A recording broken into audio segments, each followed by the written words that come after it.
Alright जी। सो ये basically एक उसका शॉर्ट सा फॉर्मेट है। अब जब हम इसको अलाइड डॉक्यूमेंट्स में आते हैं, एक तो ये डॉक्यूमेंट हो गया। अब आप ये देखें नीचे कुछ कमेटीज बनी हुई हैं। सो रिकमेंडेड बाय का मतलब है ये क्रेडिट वाली साइड का मामला।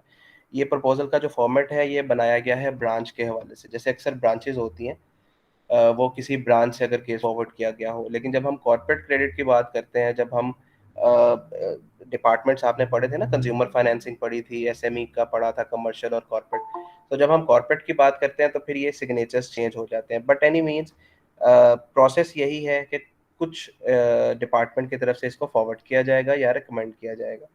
अब ये क्योंकि ब्रांच की तरफ से है तो इसकी हायरार्की देखें। सबसे पहले जो भी क्रेडिट ऑफिसर या रिलेशनशिप एसोसिएट या रिलेशनशिप मैनेजर मौजूद है, वो इस पूरे प्रपोजल को बनाएगा और उसके बाद वो इनिशिएट करने के लिए इसको साइन करेगा। देन ब्रांच मैनेजर जो उसका सुपरवाइजर है, देन एरिया मैनेजर, फिर एक जोनल क्रेडिट कमेटी। अब ये आप समझ लें हायरार्की है। हर just a minute.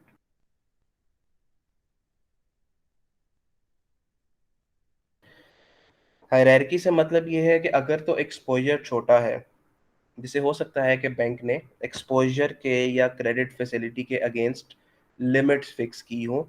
Let's say कि अगर 5 मिलियन तक का एक्सपोजर है तो वो एरिया मैनेजर अप्रूव कर सकता है।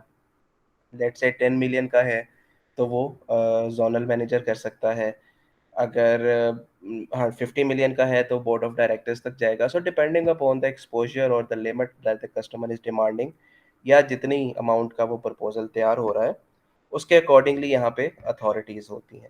सो एक साइड से रिकमेंड हुआ, जिसने प्रपोजल बनाया मींस रिलेशनशिप साइड। फिर अप्रूविंग अथॉरिटी, अगर तो लोन छोटा है तो वो जोनल क्रेडिट कमेटी से अप्रूव हो जाता है। बट अगर वो कॉर्पोरेट कस्टमर है, बड़ा एक्सपोजर है, तो वो उसके बाद क्रेडिट कमेटी या बोर्ड ऑफ डायरेक्टर्स या जो भी सेंट्रल क्रेडिट कमेटी, जो बड़ी क्रेडिट कमेटी है, वहां तक जाएगा। तो अगर वो अप्रूव नहीं होता, दैट्स फाइन, वहाँ पे कस्टमर को इनकार कर दिया जाएगा। अगर वो अप्रूव हो जाता है तो मैंने आपको बताया था कि केस आगे फिर कैट को फॉरवर्ड किया जाता है। तो ये एक फर्स्ट डॉक्यूमेंट था। इसी प्रपोजल का एक सेकंड डॉक्यूमेंट है, ये अलाइड डॉक्यूमेंट्स है। अब आप देखेंगे एक ऑब्जेक्टिव सा फॉर्मेट है, जैसे आपकी ट्रांसक्रिप्ट है। अगर किसी स्टूडेंट के बारे में जानना है कि वो अच्छा स्टूडेंट है या पढ़ने में अच्छा स्टूडेंट नहीं है, तो उसकी ट्रांसक्रिप्ट या उसका रिजल्ट कार्ड देखा जाता है।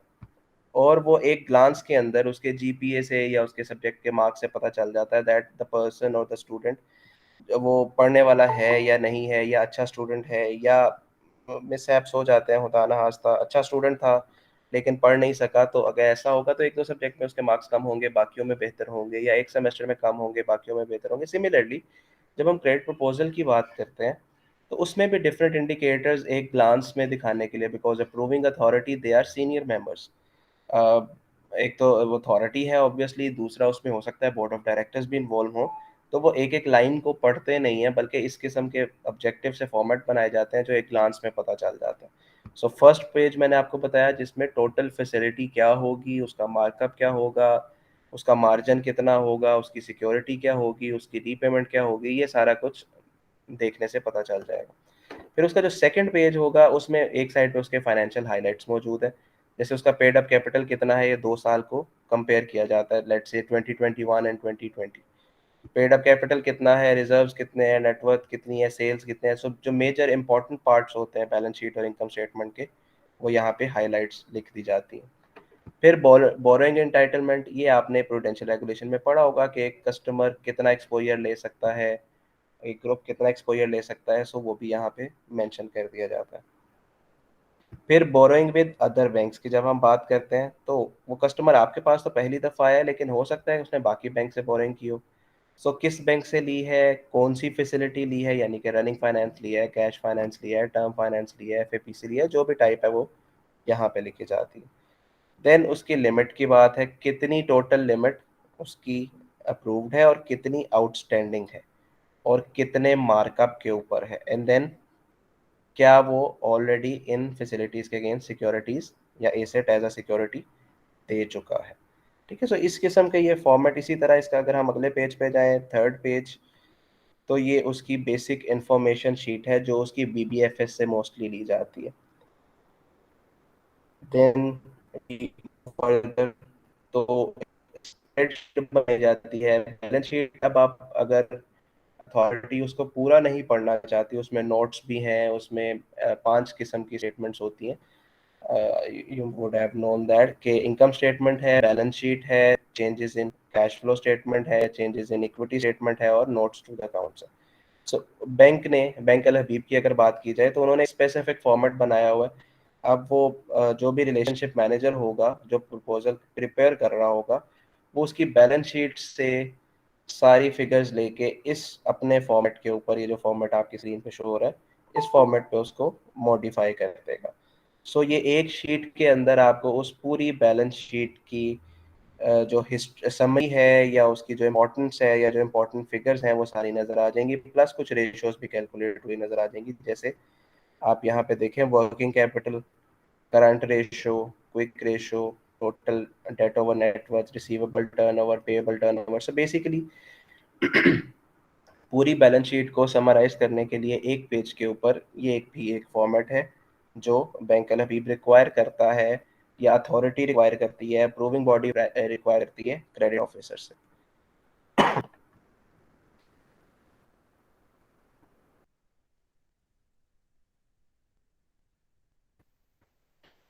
सो this was the primary format of bank Al Habib for a fresh facility. जब इसी तरह मैंने आपको बताया कि इन्हेंसमेंट भी हो सकता है, कुछ कस्टमर्स चाहते हों कि ऑलरेडी एक लिमिट अप्रूव हुई हुई है, उसको इन्हेंस करवाना है, उसमें इंक्रीज करवाना है, तो उसके लिए AF2 जो है वो मौजूद होता है।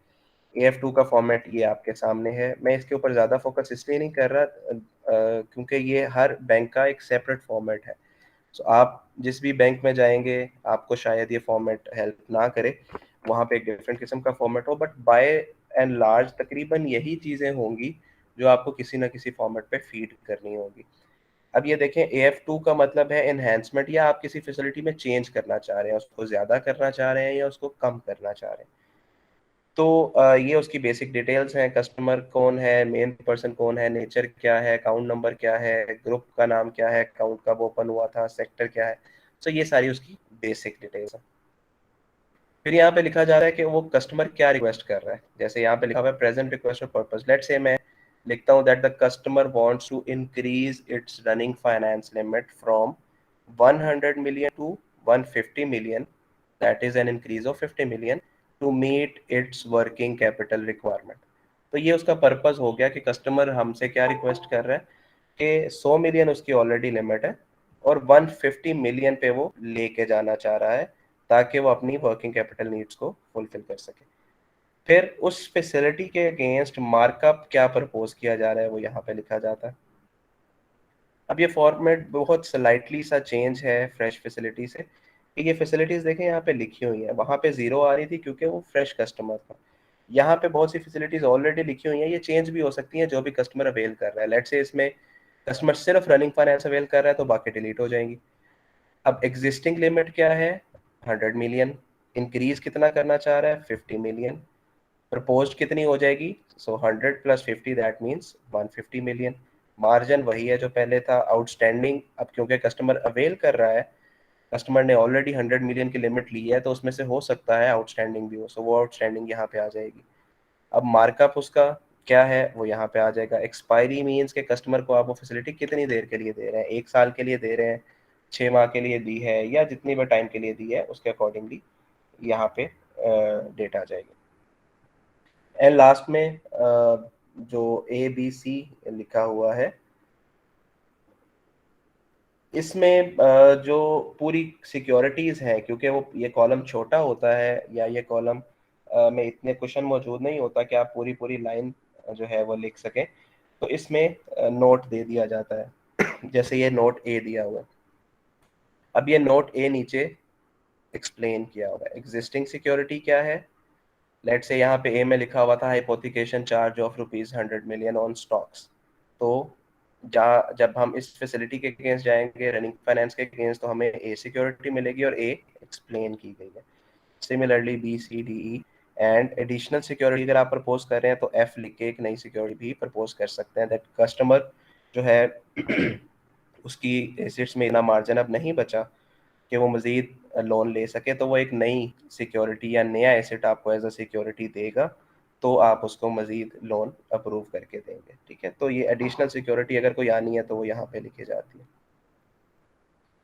देन अगेन नीचे सारा स्टांस वही है, जिसने प्रपोजल बनाया है, फिर उसके बाद जिसने रिकमेंड किया है, फिर या वो अप्रूव होगा या वो डिसअप्रूव होगा, ये चीज़ें वही हैं जो AF1 के अंदर थी या फ्रेश फैसिलिटी के अंदर थी। ये उसका सेकंड पेज है। जैसे AF1 में सेकंड पेज था जो आपने फ्रेश फैसिलिटी देखी है, इसी तरह इसका भी सेकंड पेज है, बट थोड़ा सा मुख्तलिफ है।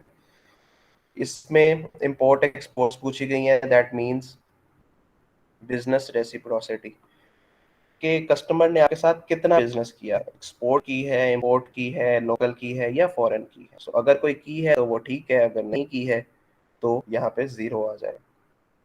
इसी तरह बोरिंग विद अदर बैंक्स मौजूद है, जो पहले भी मौजूद था।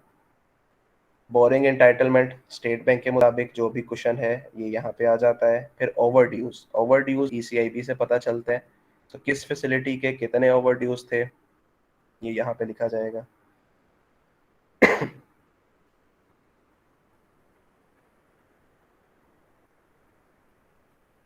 सिमिलरली टर्नओवर मींस के कस्टमर ने आपके पास बैलेंस को कितनी दफ़ा रोटेट किया है। जैसे रनिंग फाइनेंस में कम से कम उसने कितना अवेल किया, ज़्यादा से ज़्यादा कितना अवेल किया, एवरेज कितना अवेल किया।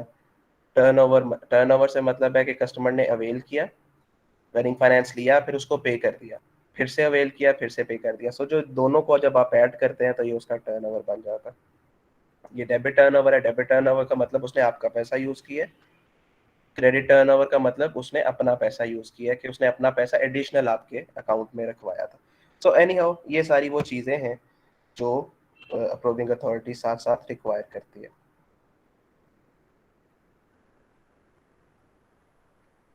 ये AF3 रिन्यूअल का है। चलें जी, ये वो कुछ प्रैक्टिकल चीज़ें थी जो हम ऑनलाइन देख सकते थे। यहाँ तक अगर कोई क्वेश्चन है तो पूछ लें।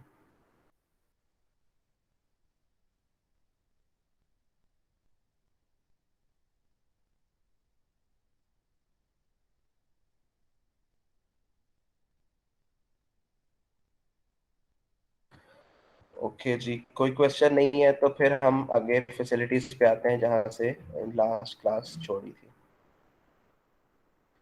इसी मॉड्यूल के अंदर मैं आपको इसकी पिक्चर्स जो हैं वो, बट वैसे तो आपने बुक ले ली होगी, लैंडिंग ऑपरेशंस वाली जो बुक मैंने आपको रिकमेंड की थी। इसके अलावा इसमें भी कुछ चीज़ें ऐसी, एक मैनुअल है बैंकर रिव्यू का जो मेरे पास मौजूद है। आई ट्राई इन इसकी भी आपके साथ मैं आपको पिक्चर शेयर कर लूँगा, बट प्राइमरी डॉक्यूमेंट आपका रिमेंबर वही लैंडिंग ऑपरेशंस वाली बुक रहेगी।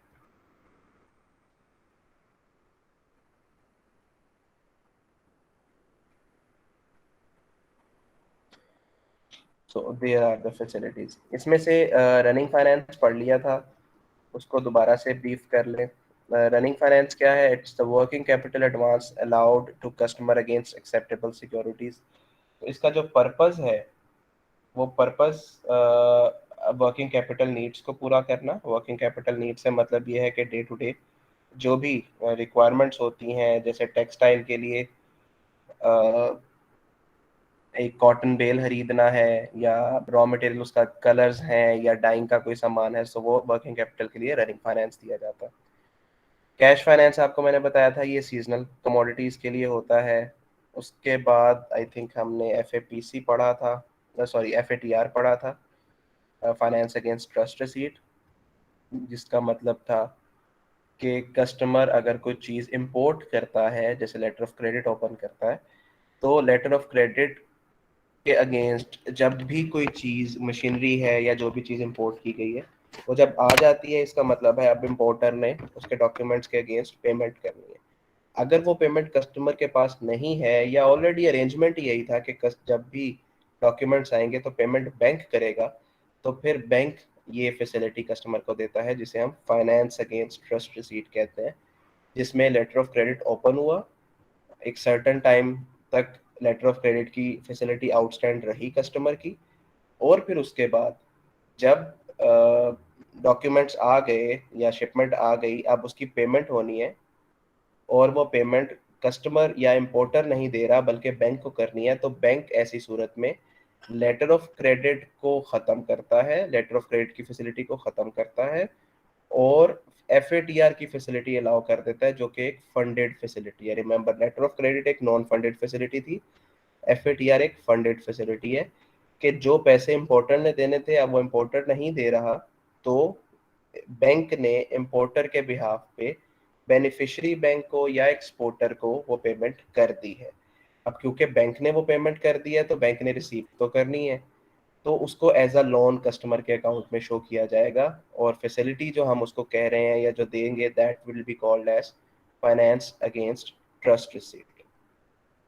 तो इसमें उस स्टॉक के ऊपर एक ट्रस्ट की बेस पे हाइपोथिकेशन चार्ज क्रिएट किया जाएगा और उस सिर्फ हाइपोथिकेशन चार्ज की बेस पे कस्टमर को आप चीज़ें, ये जो भी प्लांट या मशीनरी या स्टॉक जो भी उसने इंपोर्ट किया था वो हैंड ओवर किया कर दी जाएगी। अब क्योंकि हाइपोथिकेशन है, एक वीक सिक्योरिटी भी है, तो ये हर एक इंडिविजुअल को या हर किसी कस्टमर को बैंक नहीं देता, बल्कि बैंक अपने प्राइम कस्टमर्स को देता है या जो बहुत बड़े कॉर्पोरेट कस्टमर्स हैं या जिनके साथ बैंक ऑलरेडी एक वर्किंग रिलेशनशिप में है, फाइनेंस एफ की फैसिलिटी उनको दी जाती है। Then finance against imported merchandise था, इसके अंदर और फाइनेंस अगेंस्ट ट्रस्ट रिसीट के अंदर जो डिफरेंस था वो सिर्फ प्लेज और हाइपोथिकेशन का था।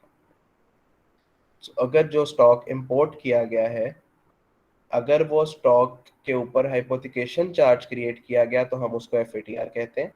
और अगर बैंक के साथ अरेंजमेंट ये है कि जो भी स्टॉक आएगा या जो भी चीज़ आप इंपोर्ट कर रहे हैं उसको उसके अगेंस्ट, क्योंकि पेमेंट इंपोर्टर ने नहीं करनी, पेमेंट तो बैंक कर रहा है, तो बैंक अपने आप को सिक्योर करने के लिए कस्टमर से एसेट मांगेगा, कोई सिक्योरिटी मांगेगा, कोई लैंड बिल्डिंग या कोई स्टॉक के ऊपर चार्ज या इसी तरह किसी भी उसके एसेट के ऊपर चार्ज मांगेगा। सो अगर वो एसेट बैंक को प्लेज किया जा रहा है तो उसे हम फाइनेंस अगेंस्ट इंपोर्टेड मर्चेंडाइज कहते हैं। उसके बाद पढ़ा था finance against packing credit, F A P C 1 और F A P C 2। F A P C 1 और 2 के अंदर मैंने आपको प्री शिपमेंट और पोस्ट शिपमेंट के बारे में बताया था। प्री शिपमेंट मीन्स के बाहर से एक आप एक्सपोर्टर हैं या कस्टमर जो बैंकर के पास आ रहा है वो एक्सपोर्टर है, उसको बाहर से किसी और कंट्री से एक इम्पोर्ट ऑर्डर मिल गया है कि लेट से यूएसए का कोई इंडिविजुअल है जो आपके कस्टमर से कुछ प्लांट एंड मशीनरी या जो भी स्टॉक्स आपका कस्टमर बनाता है वो इंपोर्ट करना चाहता है। ऐसी सूरत में जो इम्पोर्टर है यानी कि यूएसए में जो भी इंडिविजुअल है या जो कंपनी है वो लेटर ऑफ क्रेडिट इशू करेगी और आपका कस्टमर जो कि एक्सपोर्टर है वो आपके पास वो लेटर ऑफ क्रेडिट लेके आएगा एज अ प्रूफ के उसके पास कोई ऑर्डर मौजूद है।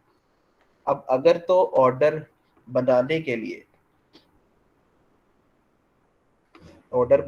लिए मतलब उसको रॉ मटेरियल चाहिए हो सकता है, उसको वर्किंग कैपिटल के लिए कुछ पैसा चाहिए होता है, हो सकता है उस ऑर्डर को कंप्लीट करने के लिए, तो ऐसी सूरत में वो प्री शिपमेंट लोन हम उसको कहेंगे। ठीक है, क्योंकि अभी वो चीज़ उसने प्रिपेयर करनी है और इन केस के वो चीज़ें प्रिपेयर हो गई हैं तो उसको अगर बाद में चीज़ें जब उसने बना ली अपने पैसों से, जो भी उसने एक्सपोर्ट अपने पैसों से की, आने तक एक गैप है, जैसे चीज़ें बना के उसने भेज दी और पेमेंट लेट से उसको 3 हफ्तों के बाद आनी है तो वो आउट ऑफ पॉकेट रहेगा। ऐसी सिचुएशन में अगर बैंक उसको फाइनेंस करता है तो हम उसको कहते हैं पोस्ट शिपमेंट फाइनेंसिंग के। कस्टमर ने एक्सपोर्ट कर दी है, शिप कर दी है, बट इन बिटवीन उसके पास हो सकता है मजीद कोई ऑर्डर है या वो आउट ऑफ पॉकेट है, बट रिमेंबर उसके पास लेटर ऑफ क्रेडिट मौजूद है जो एज अ प्रूफ कि उसने कोई चीज़ एक्सपोर्ट करनी है या फिर कर दी है। ठीक है, so that will be called as post shipment financing. अब एफ पार्ट 1 में मैंने आपको बताया था कि ये वो फैसिलिटी है जो केस टू केस बेसिस पे अप्रूव होती है। जैसे अगर किसी आपके कस्टमर के पास, एक्सपोर्टर के पास कोई ऑर्डर आ रहा है लेट से $30,000 का, तो वो उसका पूरा एक केस बना के आपके बैंक को देगा और आपका बैंक स्टेट बैंक को अप्लाई करेगा और उसकी बेस पे स्टेट बैंक अलाउ करेगा और फिर आपके कस्टमर को वो पैसे डिस्काउंटेड रेट पे मिल जाएंगे। बट ये हर दफा एक नया केस बनाना पड़ेगा और हर दफा एक सेपरेट केस बना के लिमिट अप्रूव करवाई जाएगी, दैट इज FAPC 1। बट अगर कोई ऐसा कस्टमर है जो है ही एक्सपोर्टर, जिसके रेगुलर बेसिस पे ऑर्डर्स आ रहे हैं, जैसे निशाद टेक्सटाइल मिल है, जैसे एक्सपोर्ट के हवाले से मास्टर टेक्सटाइल मिल है, जैसे अल्मोइस टेक्सटाइल मिल है, ठीक है।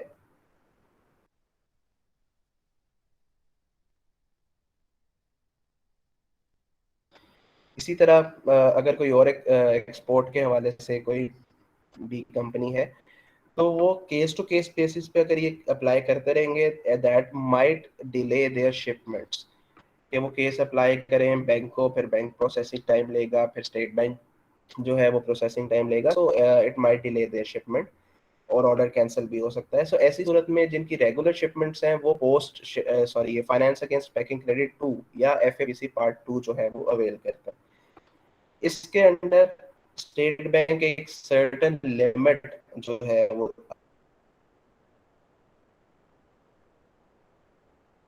अब दे देता है। सर्टेन लिमिट, कस्टमर को ऑर्डर आया, कस्टमर ने ये लिमिट अवेल की और उस शिपमेंट को डिस्पैच किया, पेमेंट आ गई, पेमेंट आने के बाद ये लिमिट फिर से एडजस्ट हो गई और फिर से अवेलेबल होगी। सो जैसे रनिंग फाइनेंस था कि आपने अवेल किया, पेमेंट किया, फिर अवेलेबल हो गई, फिर से अवेल किया, फिर से पेमेंट किया, अवेलेबल। सो इसी तरीके से FAPC जो है ये शिप लिमिट होती है कि आपने एक्सपोर्ट किया, लिमिट को अवेल किया, उस शिपमेंट के अगेंस्ट जब आपको पेमेंट आ गई तो वो पुरानी लिमिट एडजस्ट हो जाएगी और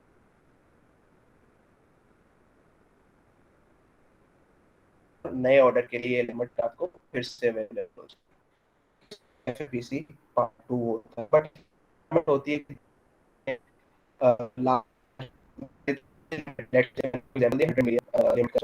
तो उसका 2 टाइम्स या उसका डबल, दैट इज 200 मिलियन उस कस्टमर ने एक्सपोर्ट करनी होती है लाजमी नेक्स्ट फाइनेंशियल ईयर के अंदर, ठीक है। So that is FAPC Part 2।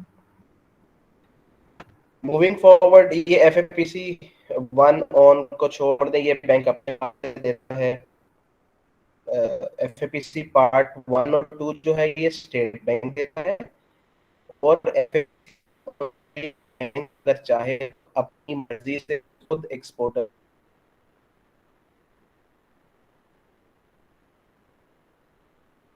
Emerge नहीं करता। Okay, next facility that we जो हमने documents, foreign documentary bills purchase कहते हैं इसको। सो FDP क्या है नाउ, ये डायग्रामेटिक एक्सप्लेनेशन है, I try to explain it as easy as possible. कि लेट्स से एक इंपोर्टर है और एक एक्सपोर्टर है। एक्सपोर्टर जो है वो पाकिस्तान में मौजूद है और इम्पोर्टर USA में मौजूद है। अब एक्सपोर्टर ने एक शिपमेंट कर दी USA की तरफ से, या USA में जो भी इंडिविजुअल कंपनी थी उसकी तरफ से एक ऑर्डर मिला। पाकिस्तान में जो एक्सपोर्टर था उसने उस ऑर्डर को प्रिपेयर किया और ऑर्डर को प्रिपेयर करके उसको शिप कर दिया। जो उनकी पेमेंट टर्म्स थी वो लेट्स से 120 डेज थी। 120 डेज पेमेंट टर्म्स का मतलब है कि जब वो शिपमेंट चली गई या जब वो डॉक्यूमेंट्स प्रिपेयर हो गए तो उसके 120 दिन के बाद जो इम्पोर्टर है वो एक्सपोर्टर को पेमेंट करेगा। जिसका मतलब ये है कि एक्सपोर्टर 120 दिन के लिए आउट ऑफ पॉकेट रहेगा। आउट ऑफ पॉकेट मीन्स कि उसने शिपमेंट बनाई होगी, उसकी कुछ ना कुछ कॉस्ट आई होगी, उसने शिप किया, उसके ऊपर भी कोई चार्जेस हो सकता हो। सो जब तक उसकी पेमेंट नहीं आती, उसकी जो इन्वेस्टमेंट थी या उसका जो भी पैसा था वो ब्लॉक रहेगा until he receives the payment from importer।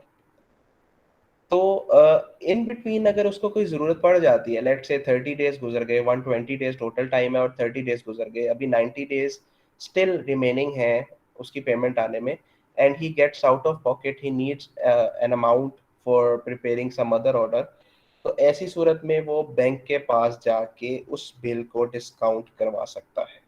Now what is that के bills of exchange, I think आपने मनी बैंकिंग में कहीं पढ़ा होगा। अगर नहीं पढ़ा तो ये नेक्स्ट क्लास में जो फिजिकल होगी उसके अंदर मैं आपको एक्सप्लेन करूंगा, क्योंकि ये थोड़ा सा डायग्रामेटिक सी चीज़ है। सो वो एक्सपोर्टर का जो बिल है जो इम्पोर्टर ने पे करना है विद प्रूफ, जो एक्सपोर्टर है वो अपने बैंक के पास आ जाएगा और कहेगा देखें ये वो पैसे हैं जो मुझे यूएसए की तरफ से मिलने हैं, यानी कि इम्पोर्टर की तरफ से मिलने हैं। ये लेटर ऑफ क्रेडिट इशू किया गया था उसकी तरफ से, मैंने उसके अगेंस्ट शिपमेंट कर दी हुई है, ये उसके सारे डॉक्यूमेंट्स हैं, एविडेंस है। और फिर इम्पोर्टर ने मुझे एक्सेप्टेंस भी दे दी है कि यस मेरे डॉक्यूमेंट्स ठीक हैं और आपको 120 डेज के बाद पेमेंट मिल जाएगी। So that is a proof. अब वो लेटर ऑफ क्रेडिट का कॉन्सेप्ट आ गया ना, फिर लेटर ऑफ क्रेडिट क्या था कि अगर इम्पोर्टर पे नहीं भी करेगा तो इम्पोर्टर का बैंक पे कर देगा।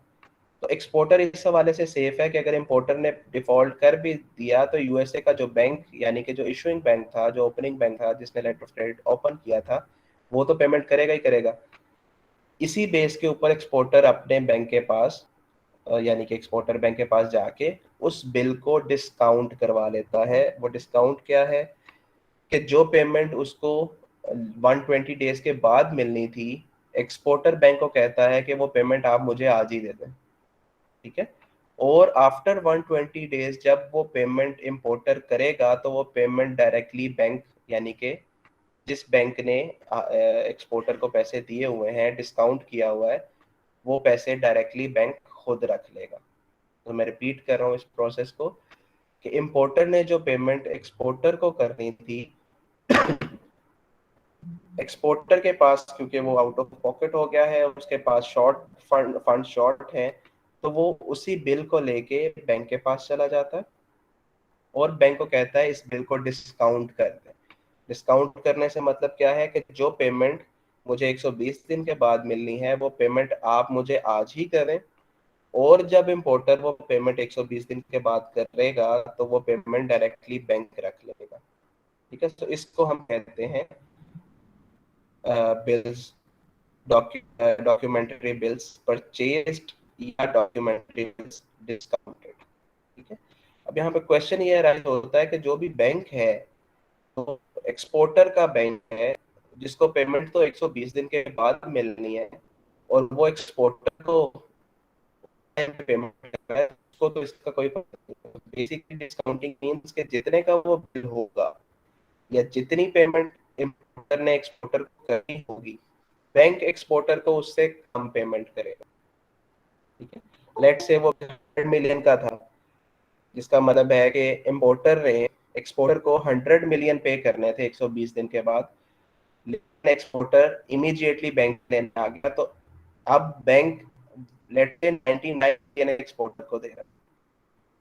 सो 99 मिलियन एक्सपोर्टर को दिया और 120 डेज के बाद जो इंपोर्टर से 100 मिलियन आ गया तो डिफरेंस हो गया 1 मिलियन का। 99 मिलियन एक्सपोर्टर को पे किया और उसके बिहाफ पे रिसीव किया 100 मिलियन। सो 1 मिलियन का डिफरेंस है, that is the income of the bank. So हम मार्कअप कह सकते हैं, कमीशन कह सकते हैं, ये प्रॉपर कैलकुलेशन होती है। मतलब 1 मिलियन मैंने तो आपको जैसे एग्जांपल से बताया, but this is linked to KIBOR, let's say 3 month काइबर plus 2%। सो वो जितनी भी अमाउंट बनेगी बैंक उतना डिस्काउंट करके उतने दिन के हिसाब से पैसे कस्टमर को कम देगा, या फिर आप कह लें कि उसको पैसे पूरे दे के उतने देर का इंटरेस्ट भी या मार्कअप जो है वो चार्ज कर लेगा जो एक्सपोर्टर ने पे करना होगा बैंक को। यहाँ तक कोई क्वेश्चन है तो पूछ लें।